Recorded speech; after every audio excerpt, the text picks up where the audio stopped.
Councillor Sarah O'Reilly has called for a new beef regulator with strong statutory powers to protect farmers and also to protect consumers. And Sarah's on the line now. Thanks for coming on, Sarah, to talk to me about this. Tell me about the issue that you're raising there and who has been contacting you about this. Well, I was contacted a couple of weeks ago by Kieran Kearney from Beef Plan, asking me if Cavan County Council or members of Cavan County Council would support the Beef Plan's movement on calling for an independent meat regulator. So I placed a motion on Cavan County Council's agenda for last Monday's meeting, and the motion stated that this council supports the Beef Plan movement and rural Irish farmers in calling for an independent meat regulator specifically for the meat sector and to protect family farms. So that was the motion I brought to council, and everybody spoke on that motion. All right. What kind of responses did you get? Well, there were two motions. There was another motion placed by Fianna Fáil, and that was supporting Charlie McConaughey's food ombudsman. So everybody was in agreement that there was serious issues to be tackled within the beef sector, and everybody agreed with whatever it would take to resolve those issues. So both motions were passed unanimously. All right. So there is good support for this. And I was just reading from your own statement on this. The idea of the food ombudsman wouldn't really cover, and I think this is what farmers are saying, it's not specific enough to deal with the issues in the beef sector, which have been rolling on now for quite a good many years and likely to be compounded by the whole Brexit angle as well. So the idea is the food ombudsman, that role just really wouldn't have the clout to look at the beef industry.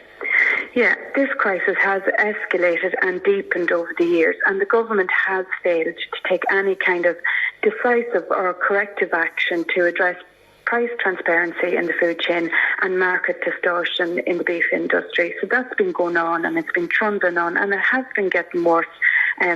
We've seen that with the protests in 2019. So the recent drop, 20 cent a kilo there last month, on top of, this is at the very same time as a price in meal increase, an increase in price in meal as well. So that frustrated finishers, costing them a lot of money. So there's been a lack of state control and regulatory authority, and that conveys very little fear, in my opinion, to meat factories and processors. And it only serves to nurture an air of invincibility among them. There's a huge frustration with the government's unwillingness to forcefully tackle this issue.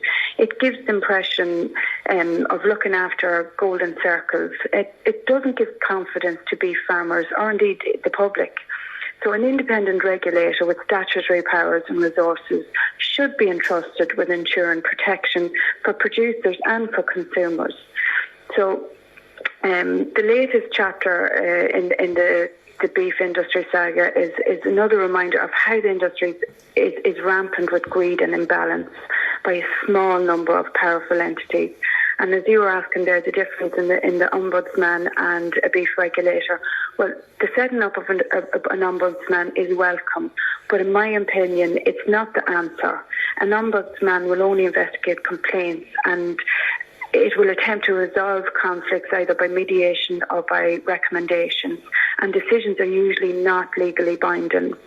In my opinion, is also the food ombudsman. It's a broad term. It won't have the teeth to tackle irregularities within the beef industry. Food ombudsman, define food. Food is like, what does that cover? We need something specifically targeted at the beef industry. My opinion is what Charlie McConaughey is doing there is Ireland are under pressure to comply with an EU trading directive regarding unfair trade and practices. So we have to comply with that before the 1st of May, and that's why the beef industry has been lobbed in with a food ombudsman.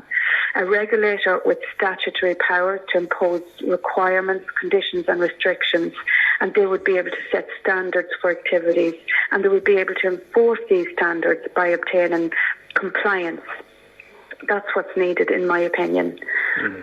You've actually said that the Minister himself is on record as calling for a beef regulator himself. Is that right? Yes.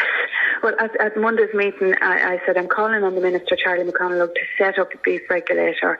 He himself is on record in the Dáil as calling for one, and I agree with him. The government have refused to implement the Aontu equitable beef price bill, which would ensure that beef could not be purchased at a price below the cost of production.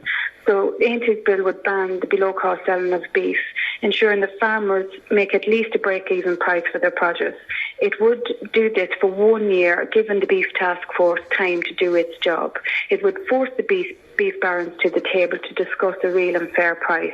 The bill, if enacted, would get rid of the 30-month rule whereby farmers are paid a lower price for a beast which is older than 30 months of age. So this would be brought in during that 30-month rule was brought in during the BSE crisis. Ireland was declared BSE free on the 14th of January. So that should be removed straight away. What is the next stage in this drive to seek out a beef regulator? Well, Cavan County Council have passed the motion, and they will be writing to the Minister to say we had unanimous support for this.